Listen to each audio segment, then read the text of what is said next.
Small announcement before we go to the session. A lot of members were asking for the videos and the recorded sessions.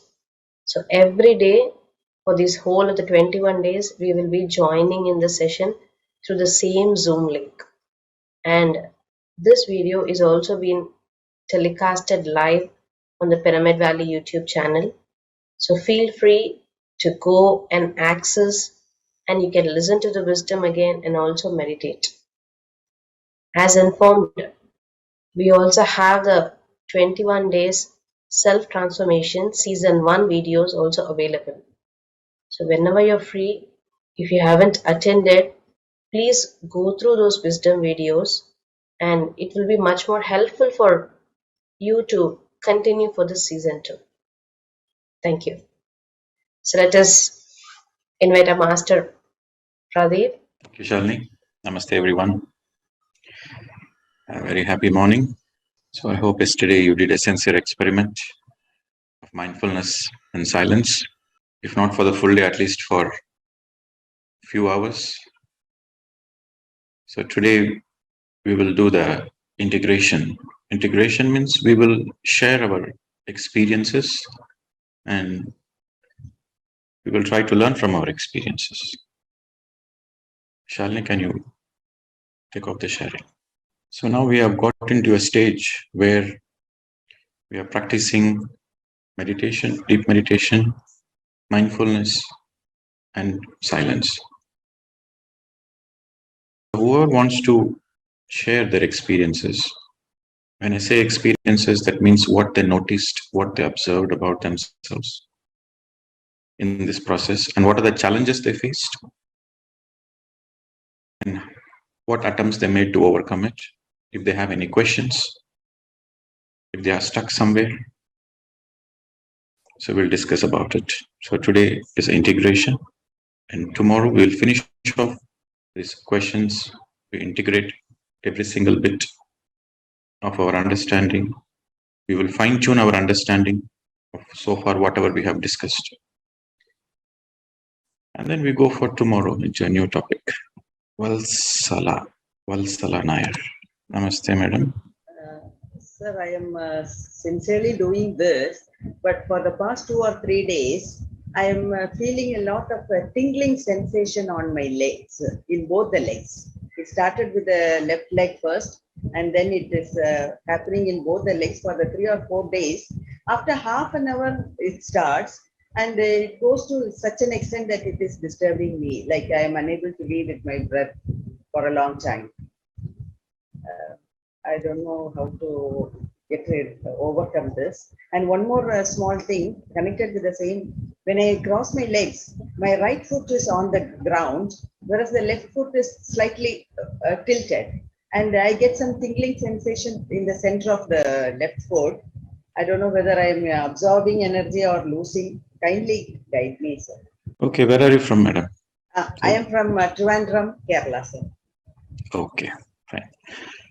So for the first experience, for the feeling of tingling sensations, it's quite natural. If you're feeling tingling, that means some energy work is happening, some energy movements are happening, cosmic energy movements are happening. So don't be concerned about it. So you are progressing, you are getting more energy, right? It's part of meditation experiences. And one leg going up and one leg going down. And sometimes, people in meditation, their body goes into a certain posture, they will make certain mudras, some people, and their body, some people, for the body starts moving this way, that way. This is all the energy readjustment, the energy realignment. When you're getting more and more of cosmic energy, your etheric body is getting in a process of realignment. So when your etheric body is flooded with more cosmic energy, you feel tingling, you feel pain, your body moves this way, that way, and takes up many mudras. It's quite natural. So it's very natural not to be concerned about it. So the good thing is something is happening. You're receiving more and more energy. You're going through a self-healing process. So you please continue it. Okay. Yes. So next, Poonam. I think she's raising the hand like this in the video. Yes, Poonamji. Yes, There is sir. an option. There is an option in the Zoom to raise your hand. Okay. Thank you, sir. Thank you. This was a wonderful experience. I'm from Where are you Delhi, speaking? Where are Vasant you Vihar. speaking from, madam? Please introduce. Where are you I'm speaking I'm from? I'm from Vasant Vihar, New Delhi. Okay. Go ahead. So it was a wonderful experience yesterday. I did Mona the whole day, except morning 1 hour. It was emergency. So after that, the whole day I was in Mona, and I went to the park twice, and it was a wonderful to hug the trees and admire the nature. And I want to ask, when I was alone sitting after twice I read a religious book, but after that I want to ask, when I was sitting alone, so then I was trying mindfulness also, only sitting, nothing to think. Then I think that thoughts like who am I, what is purpose of my life. I thought like this, and I was sitting alone, nothing to do it. Was I right? And It's I was perfectly watching my thoughts at that time when I was sitting alone. okay. It was perfectly all right to contemplate. In fact, you should contemplate every day. What is my purpose of life? Am I doing the right thing? Am I in my dharma? Am I doing the right things? Am I in the Yes. path of the truth? This contemplation is a very good thing. Okay, sir. Okay. But you don't need to use your mind to analyze it. See, Yeah. the question, the intent is important. The intent to know the truth is right. Okay.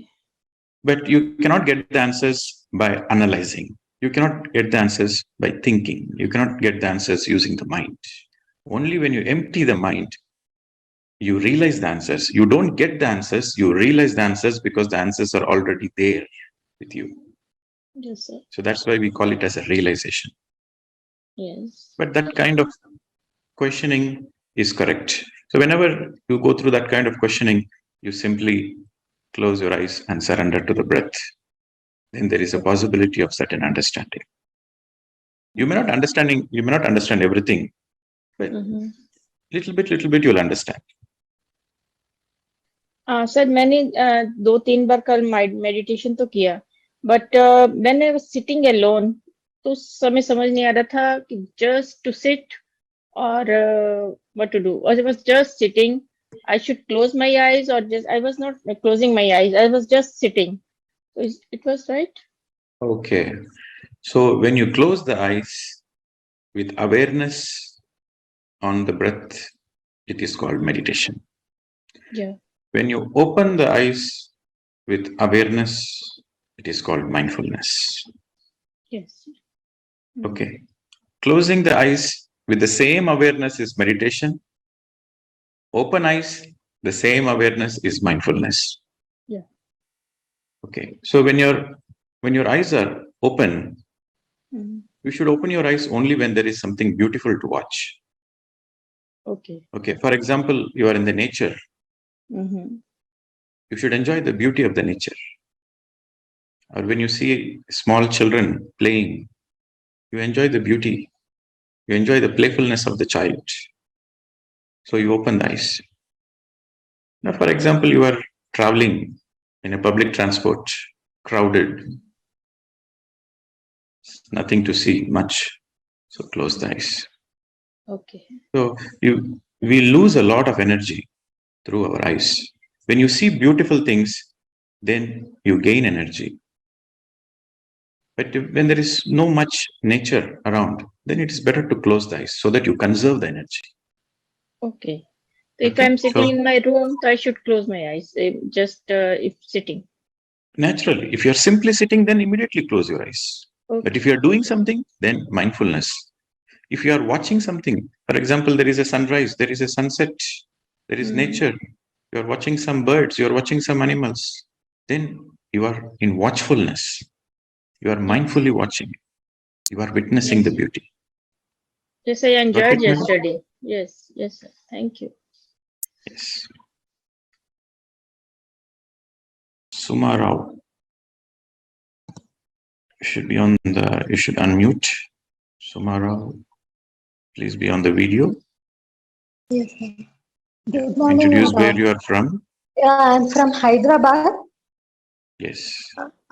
So yesterday I'm alone in the house. My father expired in January. So, but then I did till 2 p.m.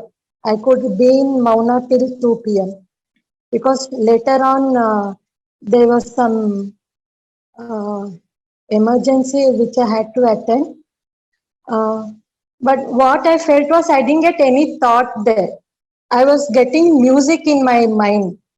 As you told, don't sing, but I was not singing, but music was going on in my mind. But then I did the mindfulness and it was very good. I could feel it in my, I could feel a lot of energy. And the things which I was postponing, I could do within 2-3 hours yesterday. I could finish my work. Yes, that was a very good observation. That when you are mindful, you're able to complete a lot of tasks in the shortest possible time. And I knew that the thoughts also, I knew which, it was very settled thoughts because I'm doing this from last 17 years, not the same meditation, but other modalities. But nobody told me the practical thing. Everyone was teaching me the theoretical. But your session has really changed. Last 3 days, I'm before 5 a.m. I'm automatically getting up without any alarm or something. I have, this is not connected to the mindfulness, but I have one clarity wanted. Is this Sanchita karma comes in between our lessons? Because like you told in the first session, first day enlightenment, I consider, I mean, I've noticed I'm an old soul, but all the people around me are in first 4 category. So I want to know if Sanchita karma comes in between our soul's lessons. Okay, first of all, I want to know your understanding of Sanchita Karma. That the less what I have learned, heard is this is my observation that what and all balanced lessons you have to learn that you bring with you in this one to learn, because in this life I have to learn to be courageous, independent. So that is what my understanding is. Your understanding is not right, madam. Okay. Let me. Prarabdha karma means, see, karma is into different categories, can be categorized into different. Prarabdha, Sanchita, and Agama. So Prarabdha means that which the portion of a karma. Sanchita means the whole reservoir. The reservoir of all your karmas from all your past lives. Okay, so that is your go down of all the karmas. You cannot bring all the karmas into one lifetime because over a period of 300 lifetimes you would have accumulated so much karma. And if you bring all the karmas into one lifetime, the life will be a disaster. Then you don't want to live on the planet Earth. So you cannot bring all the karmas in one lifetime. So what you do in the soul planning stage, before we are born, in the soul planning stage, we bring a small portion of that Sanchita karma. Sanchita means the complete reservoir of all your karmas. So from that, you bring a small portion into the present lifetime, the current lifetime. So that portion which you bring into the present lifetime, and you choose that in the soul planning stage, that these are the lessons I should learn in this lifetime minimum. It is the minimum target. So that is prarabdha. So that is called destiny, which is destined to happen because you have planned for it. So prarabdha karma is something which you have chosen among the whole Sanchita karma. You have chosen a small portion of it to balance it, to work on it, to learn from it in this lifetime, one lifetime, current lifetime. It is prarabdha karma.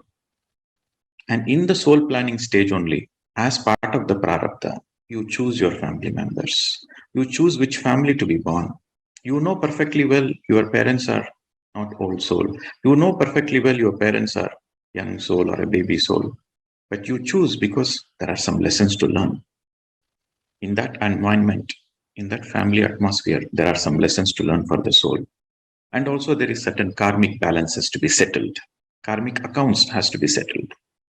Karma is nothing but to learn lessons. So while you are learning lessons, the karmic settlement also should happen. So karma is a very deep subject. I will take the karma subject next week.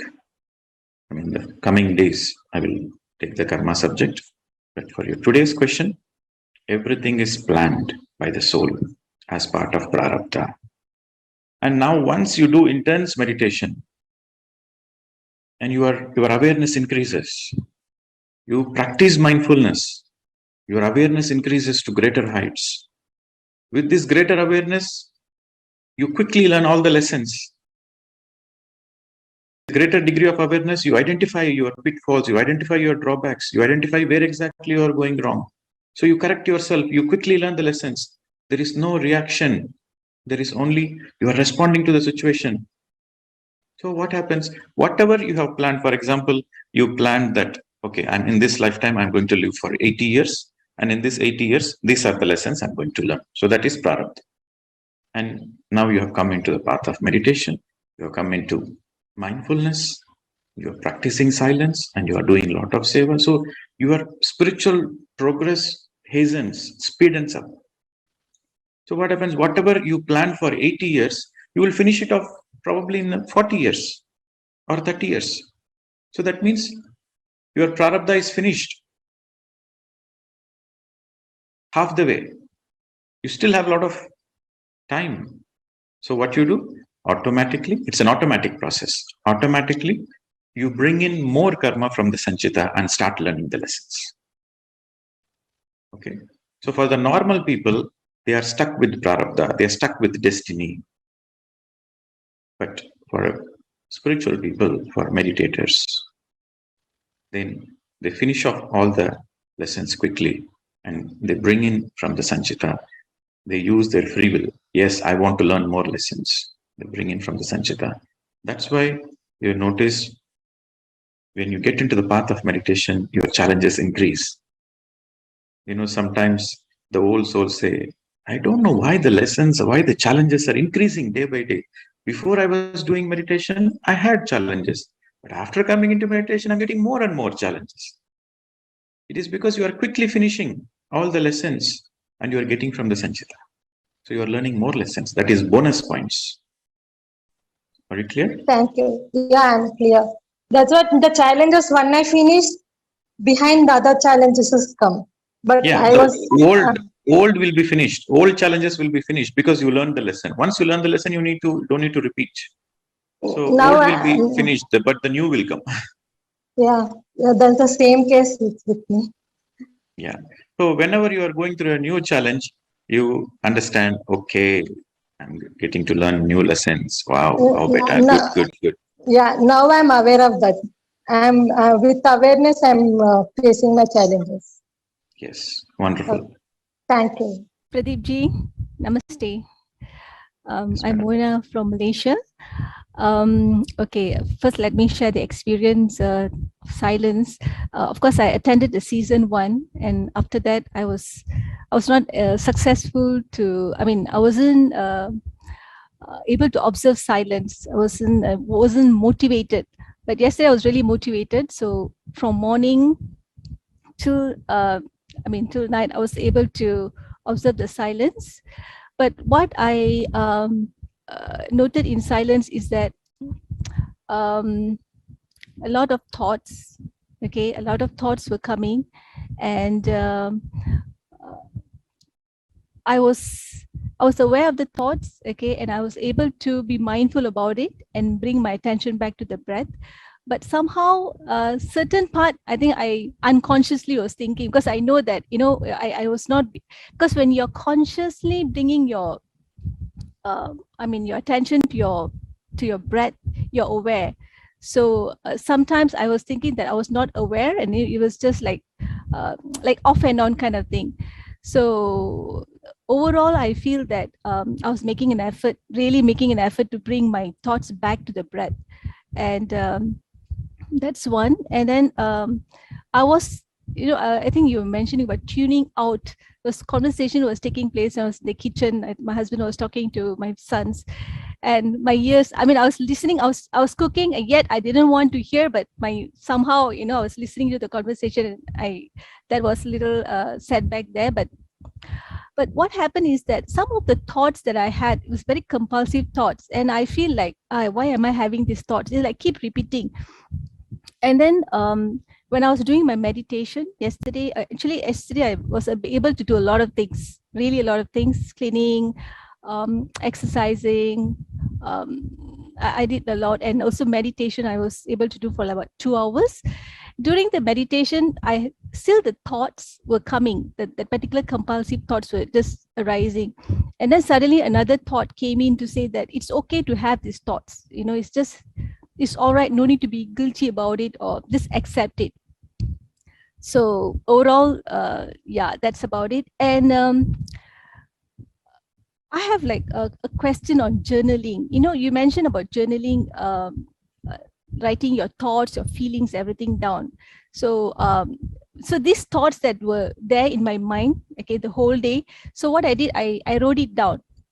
So I wrote it down. Okay, these are the thoughts, and I was even giving a solution to it. Okay, we will cross it when we reach it. That kind of things and all that. So is that journaling? Is that what is it? Journaling is all about? Yes, journaling means you are, because in silence you cannot speak to another person. So journaling, you are acknowledging your experiences and you are writing it down, so that there are few options. One, when you write it down, as you said, you are going through the repetitive thoughts and disturbing thoughts. Sometimes it is very disturbing. Sometimes it is just simply repetitive. So when you write it down, you're telling yourself, okay, I have written it down. I've taken note of it. I've acknowledged you. So that helps you to move forward, not to get stuck there. Okay, I will get back to you in the right time. I acknowledged you. So that's one aspect of journaling. The other aspect is that you go through certain experiences in your meditation, in your deep meditation. So you write down those experiences. Every day you are doing meditation, every day you are going through certain experiences. You write down all those experiences. And after a week or 10 days or 15 days, then when you reflect back, oh, the first day I got that experience. The second day I got that experience. The third day I got that experience. For example, the first day I saw colors. I felt very good.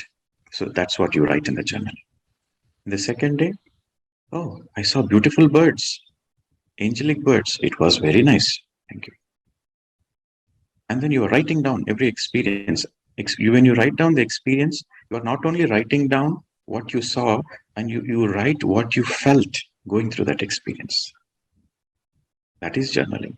So then when you reflect back, finally, after 15 days, 20 days, you have no experience. There is only peace. That's all. Time just disappeared. For example, that was your meditation experience. Then you reflect back and say, oh, when I saw the colors, when I saw the birds, when I saw other things, it was a great experience. But when I experienced nothing, I felt really home. I felt expanded. I felt I'm there everywhere. So then you analyze and say, okay, meditation means this. So you learn from your own experiences. So journaling helps to learn from your own experiences. When you keep track of it, so that you can see your own progress. And when you see your own progress, it motivates you. If 10 days of meditation can give me this much changes in my life, then I want to see what is the ultimate of meditation. So it motivates you to do more. It motivates you to be more sincere. So journaling helps you to learn from your experiences and let go of certain experiences and be a motivation to go further, deeper into the spiritual research. So these are the advantages of journaling. Okay. Just I would like to add on. Yesterday, I felt so much of gratitude. Everything that I was doing, I felt so grateful for. The gratitude really like motivated to be mindful. That's definitely there. Another thing which I would like to ask is, what is emotional? I thought I knew, but I somehow not getting it, not grasping it. What is emotional dependence and what is emotional independence? Your question has the answer. Well, I thought I know, but I would like you to elaborate or maybe give more clarity to this, if you don't mind. Okay. What are you going to, or why you want to understand emotional dependence and emotional independence? Sometimes the fancy words are very much attractive, but first you share what is your understanding. Emotional dependence, what I understand is that, let's say when someone is getting angry, okay, and I also, when they are angry, I also feel very angry. You know, when they are sad, I also feel very sad. Or sometimes, for my happiness, I'm dependent on somebody to be happy. That is, is that emotional dependence? Okay, then what is emotional independence? That I have my own boundaries where I do not depend on others for my happiness. I'm the creator of my own emotions. Yeah, see, you know the answer already. Oh, so that is... Okay, a little bit of fine tuning, right? So emotional, yes, you're right, but a little bit more to understand to it. When you are enmeshed, you know, the term we use it as enmeshed. So when you're enmeshed with somebody, then you have an emotional dependency. You are intertwined. Your emotions are intertwined with their emotions. That is enmeshed. So for example, the wife says, as long as my husband is happy, I'm happy. The mother says, as long as my children are happy, I'm happy. If the children are not happy, the mother is unhappy. The husband is not happy, the wife is unhappy. So their happiness and their sadness is remote controlled by others. That is emotional dependency. The term we use it is called enmeshed. You are enmeshed with another person. Emotional independence means you have a clear boundaries. For example, you know, you are cooking a nice meal for your husband, and your husband comes back from work and he had a very bad day at work. So he comes back and he throws all the tantrums at you because he cannot express that to his boss. He will lose his job. So he comes and he throws all the tantrums at you. And then you are in a space of witnessing. And then you say, okay, he's throwing his tantrums. Let him throw his tantrums and he will come back to me. So you have a clear boundary. You are not affected by him or his tantrums. That is emotional independence. So his emotions are not affecting you. You have a clarity, you have an awareness, and you have a clear boundary. Oh, that is his problem, not my problem. So that is emotional independence. So when somebody is reacting, you are not affected. So you are not getting affected when through another person's tantrums, or you're not getting affected with other person's emotions. For example, you know, somebody lost a business and they lost everything, property, house, and everything. And you feel sad, you know, how come they lost, you know, everything? They're so nice people. So you're not feeling sad for them, but you're compassionate for them. But you also understand they have gone through that financial loss to learn some lessons. There is some karma associated with it. And it is perfect for their soul evolution. With that understanding, you don't emotionally get affected. You are never emotionally affected by others. Okay. So this is emotional independence. So to have emotional independence, you need a lot of awareness. You need a lot of clarity. That comes with the practice of meditation and mindfulness. Because if you don't practice mindfulness, you cannot be aware in that moment when somebody is suddenly throwing a tantrum without giving any warning, to be alert and aware in that moment and to realize within yourself that nothing is wrong with me. Okay, he is going through a hard time and he's throwing some tantrums. To get into that space of understanding, you need mindfulness, a high degree of alertness, awareness. Okay, see, normally the children throw tantrums, right? The children don't get what they want, they throw tantrums. But it is a sad state that physically they are grown, but still they are children. They throw tantrums. A lot of adults, they throw tantrums. And you can see these kind of tantrums in relationships, especially husband-wife relationships. That's why the husband-wife relationship is a beautiful relationship, because you can let go of a lot of karmic baggage. You can learn a lot of lessons quickly. Thank you so much, Pradeep ji. Thank you. Namaskar, sir. Yes, madam. Namaste. I'm Bhavna Rathore from Raipur. My question is that right now, as we practice mindfulness, so should we practice also witnessing? Both are the same or same. yeah. Same. When you practice mindfulness, witnessing happens. Witnessing is something which happens very naturally. Witnessing is a quality of the soul. Witnessing is the quality of the soul. When you do meditation, witnessing happens naturally. When you practice mindfulness, witnessing happens naturally. Okay. So if you say, I'm aware, I'm in a witness mode, both are the same. But you understand, witnessing is part of your soul. When you have a certain awareness, when your mind is free of thoughts, then naturally the witnessing happens. Witnessing is something which happens naturally, because that is the quality of your soul. Okay. When your mind is agitated, there is no witnessing. But when your mind is calm, relaxed, with no thoughts or relatively lesser thoughts, then the witnessing happens.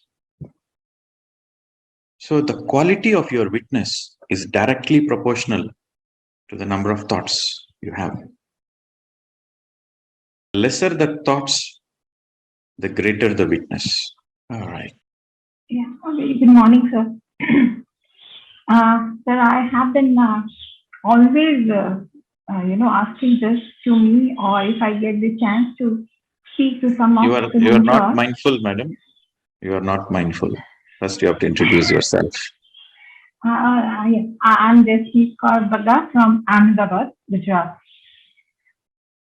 Perfect. Yes, Go forward. you got me very right. I'm actually not into that state, and I really am trying to practice that. I even asked this to one of the session which I have attended earlier with some of the other mentors, and I think I have been seeking answer to this. I have been practicing, being into meditation, but I always get lost. And that is the reason I still keep on moving ahead, but I do not know what is the actual vision of my soul to get into the meditation. I know I need to meditate. I know, and by, any means, I think universe is also helping me out to come along with some wonderful groups like the way I am here today. I think I'm really feeling blessed about it, being into such a good and spiritual forum, being into under your guidance. But still, after this 21 days or after a certain period of time, my mind will again get lost. Again, it has to restart. Again, universe will help me out, undoubtedly. But I do not know where this journey is going around. So again, is this about the karmas? Though I understand, but still I get lost always. And importantly, whenever I get into the meditation, I don't know, there are always repeated, version of thoughts. And I still am not able to understand or feel that depth of meditation when people say, today I have meditated and, I have come out very wisely. I should not say since like it's a pretty long time I have been doing meditation. But as you, recently explained about the karma, So is it that I am really coming across all my karmas, I'm cleaning that, and I'm still moving ahead, or I'm still at the place where I actually have started and I'm still being there. So that is my concern, and that always hits up my mind. I think you need to relax yourself a little bit. You need to chill out. You need to be a cool baby to begin with. If you are not a cool baby, you cannot progress in the spiritual journey. That will sooner or later demotivate you and you will miss the track. First, yes, you need a certain kind of external motivation which motivates you internally until you reach a certain level of understanding.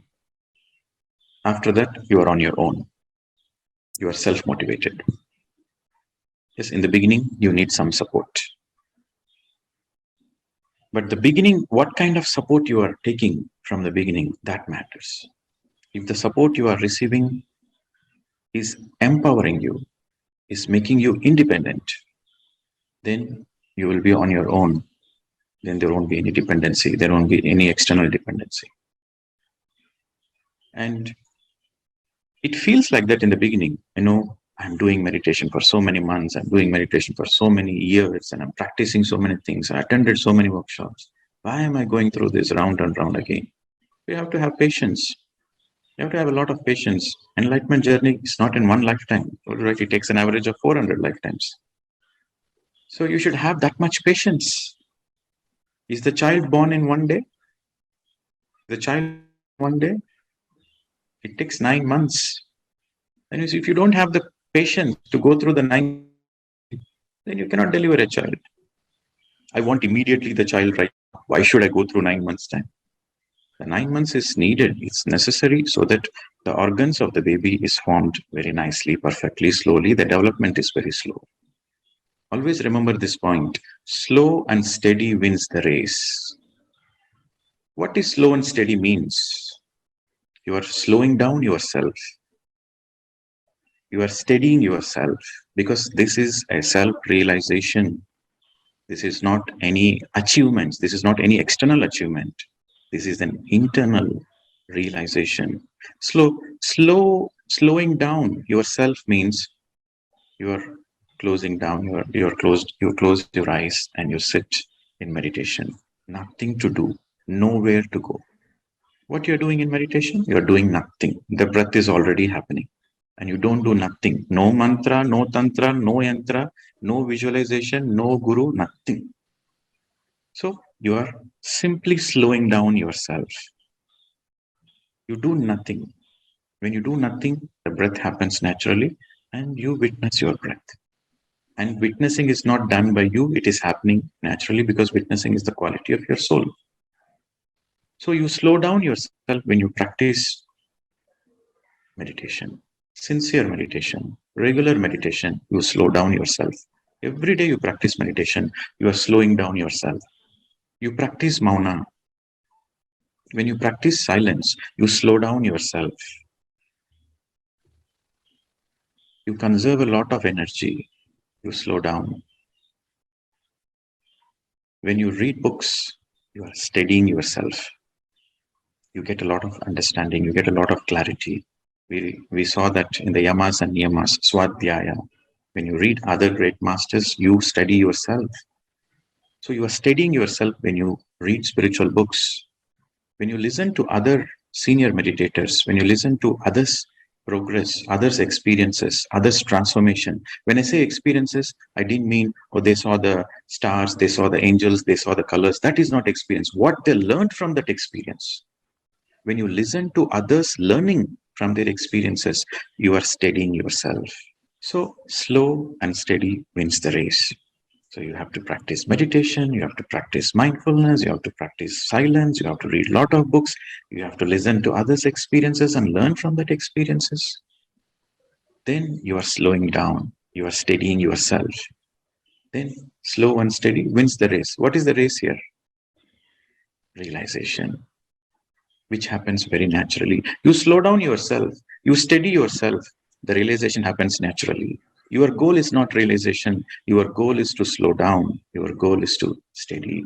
When you slow down, slowing down means you are not engaged in the chatter. You're not engaged in the outside world. You don't become a slave to your mind. You slow down, come back to your own self. Slow and steady wins the race. It might take 1 lifetime, it might take 10 lifetimes, it might take 100 lifetimes. Who cares? We don't care.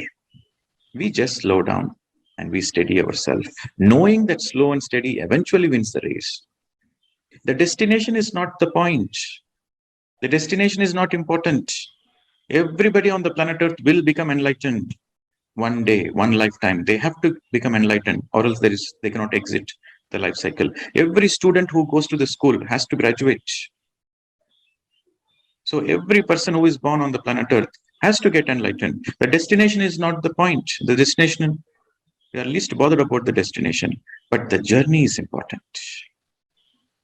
How many people we are touching, what lessons we are learning, what experiences we are going, that journey matters. The destination doesn't matter. We are already in the going. The river eventually reaches the ocean. The river has to reach the ocean.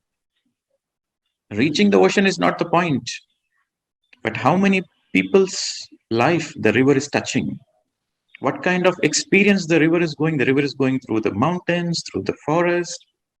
It's going through the waterfalls experience. It is touching so many plants. It's quenching the thirst of so many birds, so many animals, touching so many human lives. That experience is the life of the river. So remember, the destination doesn't matter. It's the journey which matters. So happily slow down yourself, happily steady yourself without any expectations. Because the moment you have expectations, you are bound to have frustrations. Every expectation leads to frustrations. Because you have to understand the expectation comes from the mind. And the very nature of the mind is to make sure you are not settled. So without any experience, continue the journey. Trusting all is well. When you are into this practice, as recently you answered about it, that when you are practicing this, Did you understand what I spoke just now? Because to integrate what I have spoken takes a lot of time. Don't quickly get into that agitation mode. Just be like a sponge. Just be like a space of absorption. Tune in within yourself. Let all the information be absorbed. Be in that space for some time. And then you can ask a next question later on. Right now, be in that space. Because this itself is enough for your transformation. But unless you are in the space of absorption, you are not helping yourself. Okay. I agree. Thank you so much for clearing this. Thanks. Good morning. I'm Anu from Trivandrum. So after Mauna session, I started feeling extreme pain in Brahmarandha region. Actually, when meditation, I'm feeling very agitated, but in mindfulness, I'm feeling very relaxed. So, and I have a few more questions. So this is my first question. And I started journaling emotions. So I understand. I know this is where I am, but that change, like I feel very vengeful sometimes. So how to deal with it? You feel vengeful? Yes. Okay, like a tigress, you want to attack and kill and destroy. Yes. Okay, good. As long as you are aware of it, that's enough. Okay. It's that very awareness which helps you to transform the same energy into something which is very beautiful. The identification is the toughest task. Once you identify this is the issue, and once you become aware of that, then you are in the process of transforming that emotion. So as long as you are fully aware of your emotion, your vengefulness, and you are not reacting at any given point of time, you are not reacting. You are only responding. That itself is enough. It will transform. So practice more mindfulness. Practice more meditation. Yes, you feel very disturbed in meditation. That is a very good sign that you are progressing in your spiritual path. So you have to do more meditation. All the things which doesn't serve your life comes out to the surface during meditation and mindfulness. All your emotions, all your anger, all your frustration, your disturbance, your agitation, everything will come to the surface and it will evaporate. It has to come to the surface first to evaporate. So when it is coming to the surface, when you are noticing all these things, be happy that I am releasing it. You know, when you boil the water bubble comes from the bottom, comes to the surface and evaporates. Similarly, when you are doing meditation, a lot of cosmic energy is flooding. There's so much of heat, and the heat is helping to let go of all the negative things which doesn't serve you anymore. So be watchful, be aware of it. Let the emotions come to the surface and let it go. You just remain a witness. Don't be reactive. Okay. Practice more meditation, practice more mindfulness, practice more silence, because you are going through a great self-transformation process. These indications, if you're feeling emotional, if you're feeling agitated, that's a very good sign that you are cleansing yourself. You are going through a self-healing process. You are transforming yourself. It has to come to the surface to transform. If you keep it inside, no. So it is coming naturally out, which is a very good thing. That should motivate you to do more sincerely, more intensely. Okay. Sir, one thing, Monday to Friday when I'm working, like it's running here and there, like my mindfulness will not be that much. Saturday, Sunday, I tame my mind. Again, the cycle repeats. Why mindfulness is not there when you're running here and there? When you're running, be mindful that you are running and run here and there 1,000 times mindfully. Okay. Okay. And sir, one more question. You were answering one of the questions of emotional independence. In that, they were saying about people throwing emotional tantrum, you don't get disturbed by it. But if one of the time I understood it's my sole purpose to say no when the people are toxic. In that situation where we can set boundaries, right? You have to set boundaries. That is what emotional independence means. If there is a situation where you have to say no, you have to say no. If there is a situation you feel it's not necessary to respond, you don't respond. So you are dynamic. There is no what to do, what not to do. There is no should and should nots. You are dynamic. You are alert. You are aware. So in that moment, what is the right thing to do? You do it. So the very purpose is to set the boundaries. You have a boundary that it is not my issue, it is their issue, and I am no way concerned about it. Okay. To get into that space, you should not be you should not have emotional turmoil inside. Sometimes what happens, if you're agitated already inside, if you're already agitated, if you're already disturbed, there is a lot of inner chatter. Then the external agitation is just a trigger for your inner. But always we blame the others. It is because of you I went through so much. No, you already have that stuff inside you. But the mind doesn't want to accept it. The mind always likes to throw the blame. My husband always makes me irritated. My children never appreciate me.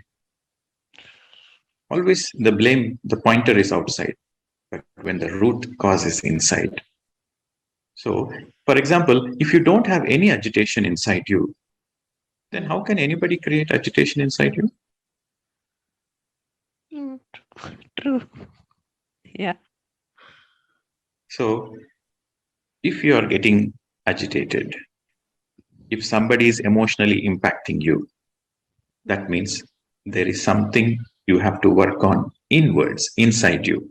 So, you say thank you to the same person who triggered you. I say, okay, thank you. You made me understand certain things. I will work on myself. Nothing is wrong with you, but something is wrong with me. I understood something is wrong with me, so I will work on myself. This is the beauty. When you take responsibility, when you understand that it is not your partner, it is you. It is not your family members, it is you. It is not your colleagues, it is you who are going it. going through it. Mm. So when you understand this, then all the relationships becomes beautiful because there is no more blame game. Yes. Then everybody want to be your friend. Okay. Okay. So this spiritual self-transformation is exactly this.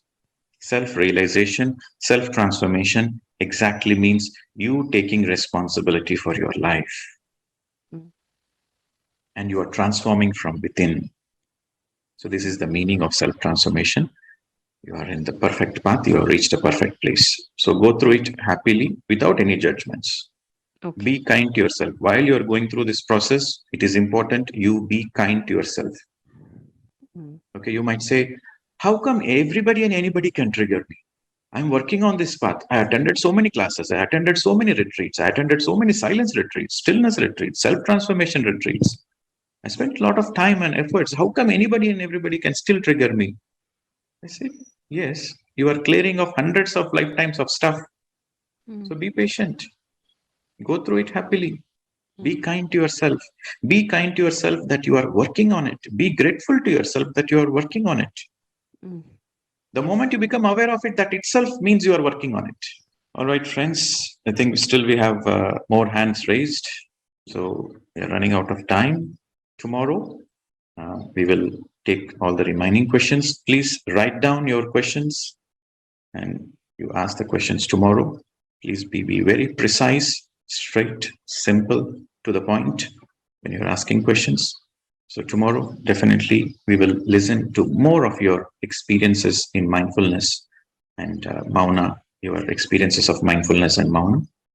We will listen to every single one of you who wants to share and who wants to learn, and all your questions will be answered. And then once we consolidate all these aspects of mindfulness and silence and deep meditation, then we go to the new topic. We have 21 days. So we are not in a hurry. Slow and steady. Okay.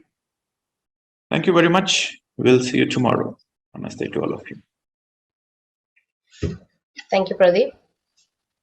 Thank you, dear friends. It was good to listen to everyone and also get your doubts clarified. So there are a few people who have posted the questions. So please make sure that you're writing down, and if your question has been answered in any of the other question or the other participant, so you can clear your doubts in that way too. So make sure the questions are not repeated and we can have a brief explanation from a master. Thank you all. See you all again tomorrow.